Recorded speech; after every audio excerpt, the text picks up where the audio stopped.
Hello students. Hello students. Today we are going to learn about molarity and dilutions in solutions. Okay? What that means is we're going to learn how to do calculations regarding the concentration of solutions. Okay, well let's first review what you already know and where we're going. Okay? You already know that a solution is a homogeneous mixture. Okay, that means that something is mixed evenly all throughout. You know how to measure volume. We can use milliliters, liters.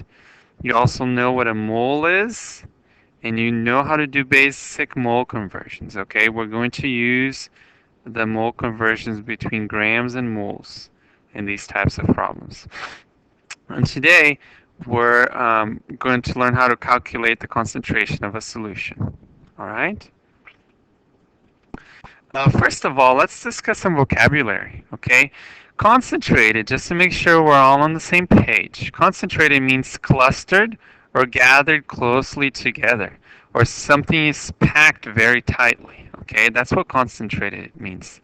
Diluted means the exact opposite, okay?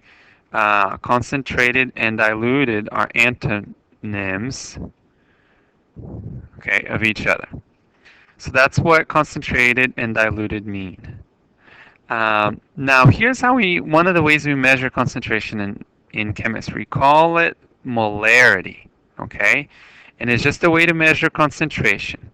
The molarity of a solution is going to equals the moles of the solute, that's what gets dissolved, and the liters, okay, of the entire solution. All right, let me give you an example here. What is the concentration of 400 mils of a 400 ml solution if there are 3.5 moles of glucose present? Well, glucose is going to be the solute. That's what's going to get dissolved. Glucose is a type of sugar. Okay, so I'm going to write 3.5 moles. Now the liters of solution. The solution has 400 milliliters. You should know there's 1,000 milliliters in 1 liter. Okay, this is supposed to be an M here. I apologize for my bad writing. So to go from milliliters to liters, we divide by 1,000. Okay, so that means we're going to move the decimal place to the left 3 times because we're dividing by 1,000. So that's 0.4 liters. Well, the answer is going to be 8.75, okay, moles per liter. There isn't a better unit, okay, for that. It's just a capital M. Will represent the same thing as moles per liter. My answer, however, can only have one significant figure because that's what I have here. So this is going to be 9 moles per liter, or 9 molar. Okay, so the concentration of this is 9 molar. Again, so we're just plugging and chugging in this equation. Let's do another practice problem. Okay, this one's going to be a little bit more complicated. The molarity of a solution, okay, what is the molarity of a 556 ml solution that contains 41.5 grams of calcium carbonate? Well, I know calcium carbonate's the solute, but I need to find the moles, okay? I know I'm going to have 45.1 grams, and this is where you can use your mole chart, okay? Calcium carbonate. Well, I know from my periodic table that calcium is Ca with a charge of 2 plus, and carbonate, okay, on the back of your periodic table you have your polyatomic ions, is CO3 with 2 minus. Okay? The charges cancel out, so the formula is just CaCO3. So the molar mass is going to be about 100 grams of calcium carbonate is going to equal 1 mole. Again, you can use your mole chart that you learned in the previous video, okay, to do this. And the answer is going to be 0.451 grams of calcium carbonate, or excuse me, 0.451 moles, because these grams cancel each other out. So I have my moles of solute right there. Okay? 0.451 moles divided by, I'm going to turn this into liters. So I divide that number by 1,000, 0.556 liters is going to give me 0.811 molar. So that's the concentration of that solution right there, 0.811 molar. Okay, now why do we have to do this? Well, here's why. Okay, chemists often have to prepare a dilute solution from a stock solution. Okay, and I'm going to show you how we do this. We're going to use this equation here. Okay, molarity and volume, 1 meaning initial and 2 meaning final. Okay, so 1 is initial, 2 is final.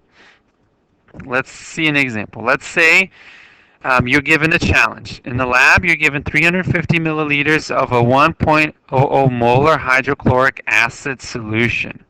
Your goal is to boil the solution until its molarity is 3.00 molar. Okay, so you've got a diluted solution and you want to make it more concentrated. Okay, you want to increase the concentration by boiling some of the water out of solution. What will be the volume of your new solution? So you're looking for V2. Okay, M1 is going to be your molarity of your solution, which is 1.00 molar.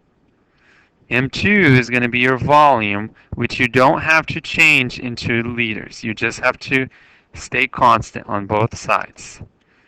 Okay, your molarity desired or final is 3.00 molar, and X is your volume 2. Divide both sides by 3.00 molar. Okay, 3.00 molar. Those units cancel out. 1 times 350 divided by 3 is going to give you 116.67 molar. But then when we round to the correct number of significant figures, that's going to be 117. Oops, that's not molar. It's milliliter.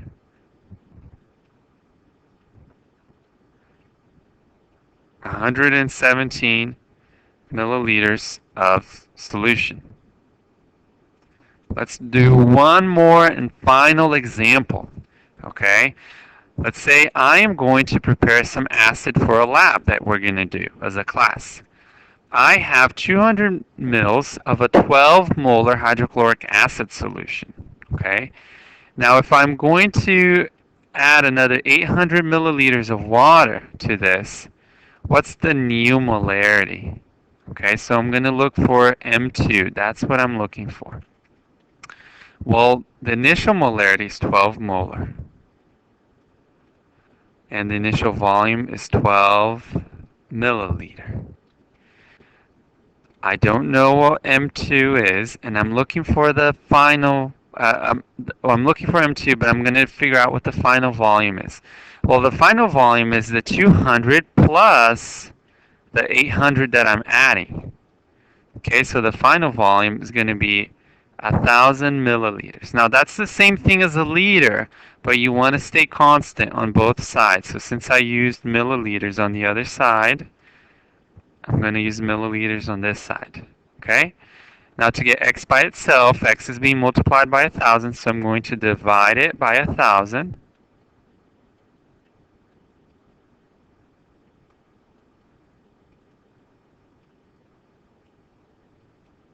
Okay? Milliliters cancel out. Now I'm going to get my answer in molar. Okay, I apologize for the mistake in the last slide. So my answer here is going to be 2.4 molar. That's the molarity of the solution that I make in the lab. Okay, that's all we have for this video.